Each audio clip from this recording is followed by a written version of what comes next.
प्रिय छात्रों, आप सभी का हार्दिक स्वागत है। इस भाग में हम आचरण की सभ्यता पर आधारित प्रश्नोत्तर की चर्चा करेंगे। सबसे पहले आइए पाठ का सार देख लें। आचरण की सभ्यता निबंध के लेखक सरदार पूर्ण सिंह जी हैं। प्रस्तुत निबंध में लेखक ने सदाचरण को सर्वश्रेष्ठ माना है। लेखक की दृष्टि में लंबी चौड़ी बातें करना, पुस्तकें लिखना और दूसरों को उपदेश देना सरल है, किंतु उन बातों को अपने आचरण में उतारना अत्यंत कठिन है। इसके लिए मनुष्य को लंबे समय तक साधना करनी पड़ती है, तब कहीं जाकर उसका स्वरूप निर्मित होता है। ग्रंथों को पढ़कर या पूजा गृहों में जाने मात्र से श्रेष्ठ आचरण का निर्माण संभव नहीं है। इसके लिए प्रेम, उदारता, परिश्रम और सरल व्यवहार आदि सद्गुण आवश्यक हैं। यदि हमें पूर्ण मनुष्य बनना है तो अपने आचरण को श्रेष्ठ और सुंदर बनाना होगा। अब आइए प्रश्नोत्तर पर चलें। संकेत क आचरण की सभ्यतामय भाषा से लेकर हो जाता है तक।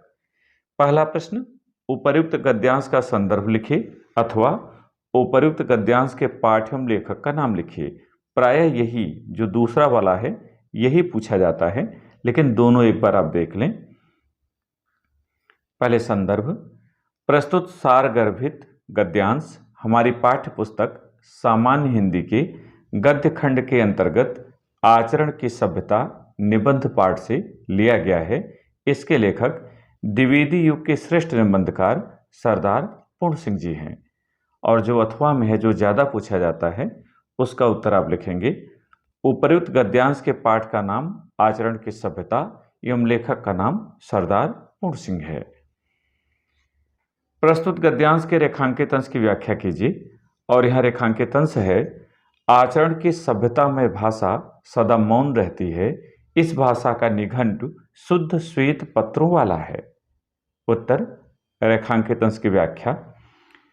आचरण के महत्व पर प्रकाश डालते हुए लेखक सरदार पूर्ण सिंह जी कहते हैं कि आचरण की भाषा का कोई लिखित ग्रंथ नहीं होता और न ही उसका कोई शब्दकोश ही उपलब्ध है। निघंटु माने शब्दकोश, वैदिक शब्दकोश को निघंटु कहते हैं। आचरण की भाषा सदा मूक रहती है। इसका प्रयोग व्यवहार के माध्यम से ही किया जाता है, क्योंकि उसके सभी पृष्ठ कोरे होते हैं, खाली होते हैं, वहां कोई शब्द नहीं होता। सभ्याचरण की व्याख्या के मौन आख्यान क्या है? उत्तर, सभ्याचरण की व्याख्या के मौन आख्यान नम्रता, दया, प्रेम और उदारता आदि हैं। सभ्याचरण की मुख्य विशेषता क्या है? उत्तर, सभ्याचरण की मुख्य विशेषता उसका सदा मौन रहना है। आचरण की कौन सी भाषा सदा मौन रहती है? उत्तर, आचरण की सभ्यता में भाषा सदा मौन रहती है। संकेत ख, मौन रूपी व्याख्यान से दिव्य है यहां तक। तो पहला प्रश्न आप करेंगे संदर्भ का। दूसरे पर आइए, प्रस्तुत गद्यांश के रेखांकित अंश की व्याख्या कीजिए। और यह रेखांकित अंश है, मौन रूपी व्याख्यान की महत्ता इतनी बलवती, इतनी अर्थवती और इतनी प्रभाववती होती है कि उसके सामने क्या मातृभाषा, क्या साहित्य भाषा और क्या अन्य देश की भाषा, सब के सब तुच्छ प्रतीत होती हैं। व्याख्या देखें। रेखांकित अंश की व्याख्या, हेडिंग आप डालेंगे तब लिखना शुरू करेंगे। आचरण की मौन भाषा की तुलना सामान्य भाषा से करते हुए लेखक सरदार पूर्ण सिंह जी कहते हैं कि आचरण की मौन भाषा का संबंध हृदय या आत्मा से है। यही कारण है कि आचरण की मौन भाषा अत्यंत शक्तिशाली, अर्थयुक्त और प्रभावशाली होती है। इसके सामने मातृभाषा, साहित्य की भाषा अथवा किसी देश की भाषा कमजोर ही सिद्ध होती है। तात्पर्य यह कि संसार की प्रत्येक लौकिक भाषा की तुलना में आचरण की मौन भाषा सर्वश्रेष्ठ और अलौकिक है। मौन रूपी व्याख्यान का क्या महत्व है? उत्तर, मौन रूपी व्याख्यान का यह महत्व है कि वह आत्मा का अंग हो जाता है, क्योंकि इसकी भाषा बहुत शक्तिशाली, अर्थयुक्त और प्रभावशाली होती है। आचरण की कौन सी भाषा ईश्वरीय है? उत्तर, आचरण की मौन भाषा ईश्वरीय है। प्रस्तुत गद्यांश में लेखक का निहित भाव क्या है? उत्तर, प्रस्तुत गद्यांश में लेखक का निहित भाव है कि आचरण की मौन भाषा हृदय अथवा आत्मा से संबंधित होती है। इसका प्रभाव चुंबकीय होता है। यह अत्यंत शक्तिशाली, अर्थयुक्त और प्रभावशाली होती है। अतः देश की सभी भाषाएं इसकी तुलना में कमजोर सिद्ध हुई हैं। तीसरा संकेत ग, प्रेम की भाषा शब्दरहित होती है। पैराग्राफ है, तो पहला आप संदर्भ वाला प्रश्न करेंगे। दूसरा प्रश्न, गद्यांश के रेखांकित अंश की व्याख्या कीजिए। और यह रेखांकित अंश है, प्रेम की भाषा शब्दरहित है। नेत्रों की, कपोलों की, मस्तक की भाषा भी शब्दरहित है। जीवन का तत्व भी शब्द से परे है। उत्तर, रेखांकित अंश की व्याख्या। लेखक सरदार पूर्ण सिंह जी कहते हैं कि प्रेम को प्रकट करने के लिए किसी भाषा की आवश्यकता नहीं होती, क्योंकि प्रेम को शब्दों के माध्यम से प्रकट नहीं किया जा सकता। हमारे मस्तक की रेखाएं, हमारे नेत्र और हमारे कपोल हमारे हृदय के भावों को बिना कुछ कहे ही व्यक्त कर देते हैं। इसी तरह जीवन का सार तत्व अर्थात परमात्मा भी शब्दों से परे है। उसे तो पवित्र भाव से ही प्राप्त किया जा सकता है। प्रेम की भाषा कैसी होती है? उत्तर, प्रेम की भाषा शब्द रहित होती है। उपर्युक्त गद्यांश के अनुसार आचरण का रूप कैसा होता है? उत्तर, उपर्युक्त गद्यांश के अनुसार आचरण का रूप प्राकृतिक होता है। जो व्यक्ति जीवन रूपी जंगल में प्रवेश करता है, उसके हृदय में प्रकृति और मानव जीवन के मौन व्याख्यान से धीरे धीरे आचरण विकसित होता है। प्रेम की भाषा के द्वारा हमारे हृदय के भावों को किस प्रकार प्रकट किया जाता है? उत्तर, प्रेम की भाषा के द्वारा हमारे हृदय के भावों को हमारे मस्तक की रेखाएं, हमारे नेत्र और कपोल प्रकट कर देते हैं। यह कपोल का अर्थ गाल से होता है। संकेत घ, आचरण भी हिमालय की तरह एक ऊंचे कलश वाला मंदिर है। तो पहला प्रश्न गद्यांश के संदर्भ का आप करेंगे। दूसरा, प्रस्तुत गद्यांश के रेखांकित अंश की व्याख्या कीजिए। और यह रेखांकित अंश है, आचरण भी हिमालय की तरह एक ऊंचे कलश वाला मंदिर है। यह वह आम का पेड़ नहीं जिसको मदारी एक क्षण में तुम्हारी आंखों में मिट्टी डालकर अपनी हथेली पर जमा दे। उत्तर, रेखांकित अंश की व्याख्या। लेखक सरदार पूर्ण सिंह जी कहते हैं कि जैसे प्रकृति को हिमालय का निर्माण करने में अनंत समय लगाना पड़ा है अथवा ऊंचे मंदिरों को बनाने में अत्यधिक समय लगता है, वैसे ही आचरण भी निर्मित होता है। इसके निर्माण में हिमालय और ऊंचे मंदिरों की तरह शताब्दियों का समय लगा है। श्रेष्ठ आचरण का निर्माण किसी मदारी या जादूगर द्वारा दर्शकों की आंखों को धोखा देकर क्षण भर में उगाए हुए आम के वृक्ष की भांति नहीं होता। इसका निर्माण धीरे धीरे और स्वाभाविक रूप से होता है। उपर्युक्त गद्यांश का आशय स्पष्ट कीजिए। उत्तर, उपर्युक्त गद्यांश का आशय है कि आचरण का निर्माण आकस्मिक रूप से नहीं होता। जिस प्रकार प्रकृति ने शताब्दियों की साधना के बाद हिमालय का निर्माण किया है, ठीक उसी प्रकार लंबी और कठिन साधना के बाद ही आचरण की सभ्यता का निर्माण होता है। प्रस्तुत अवतरण में मदारी के क्रियाकलाप का वर्णन किस प्रसंग में हुआ है? उत्तर, प्रस्तुत अवतरण में मदारी के क्रियाकलाप का वर्णन श्रेष्ठ आचरण के निर्माण के प्रसंग में हुआ है। आचरण महिमामय और दिव्य कैसे होता है? उत्तर, आचरण लंबी और कठिन साधना के बाद महिमामय और दिव्य होता है। संकेत अंग मनुष्य का जीवन से लेकर हुए हैं। तो पहला प्रश्न पाठ के गद्यांश के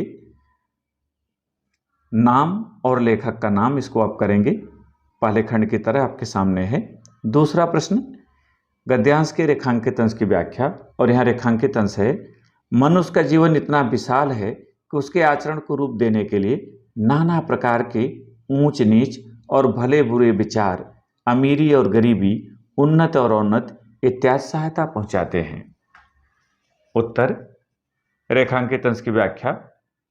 लेखक सरदार पूर्ण सिंह जी का मानना है कि मानव के विशाल जीवन में अच्छी और बुरी दोनों प्रकार की स्थितियां आती हैं जो उसके आचरण के निर्माण में सहायक सिद्ध होती हैं। सभी प्रकार के ऊंच नीच एवं भले बुरे की भावना पर आधारित विचार, संपन्नता और निर्धनता की स्थिति तथा उन्नत और औन्नत आदि का व्यक्ति के आचरण के निर्माण में महत्वपूर्ण योगदान होता है। तात्पर्य यह कि बुरे विचार प्रत्येक स्थिति में अहितकर नहीं होते। प्रस्तुत गद्यांश का आशय क्या है? उत्तर प्रस्तुत गद्यांश का आशय है कि व्यक्ति के आचरण के निर्माण में न केवल अच्छे विचार एवं व्यवहार ही सहायक सिद्ध होते हैं, अपितु बुरे विचार एवं दुखद स्थितियां भी व्यक्ति के आचरण के निर्माण की दृष्टि से अत्यंत महत्वपूर्ण हैं। आचरण की संरचना में क्या क्या सहायक सिद्ध होते हैं?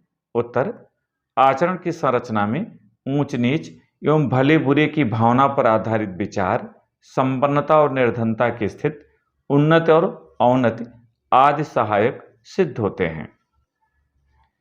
व्यक्ति की आत्मा उसे किन कार्यों को करने के लिए प्रेरणा देती है? उत्तर व्यक्ति की आत्मा प्राय उसे उन्हीं कार्यों को करने के लिए प्रेरित करती है जो बाह्य पदार्थों के संयोग से प्रतिबिंबित होते हैं।